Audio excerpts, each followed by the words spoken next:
কাছে যেটা মনে হয় ফ্র্যাঙ্কলি স্পিকিং যে সুনির্দিষ্ট রোডম্যাপ না দেওয়াটা এটা ওনাদের কিছুটা I am sorry to say এটা আমাদের রাজনৈতিক অনভিজ্ঞতা থেকে আসছে।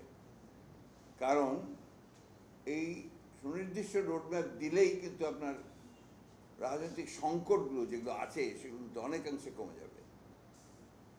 রাজনৈতিক দলগুলো আপনার নির্বাচনের দিকে ঝুঁকে যাবে, তারা ওই দিকেই ঝুঁকে পড়বে, অন্যান্য বিষয়গুলো যেগুলো আপনার তৈরি হচ্ছে সেগুলো তারা কম তৈরি হবে।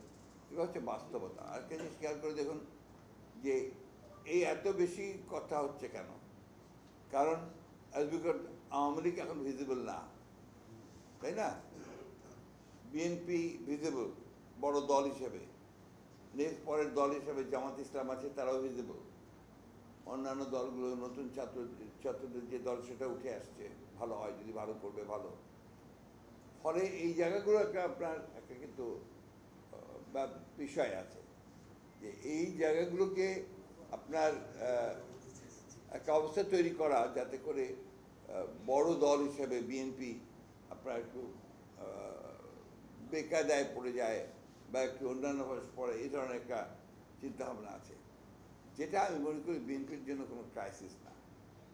বিএনপি এখনও আপনার এত নেগেটিভ আপনার ক্যাম্পেইন পর, it is the largest popular political party. এ আপনারা যতই করেন, সার্ভে করেন, রিপোর্ট নেন, এটা অবশ্যই থাকবে। আর কোনো জাতি সহজে পিছিয়ে যায় না, জাতি as a whole in totality পিছিয়ে যায় না, জাতি আগায়।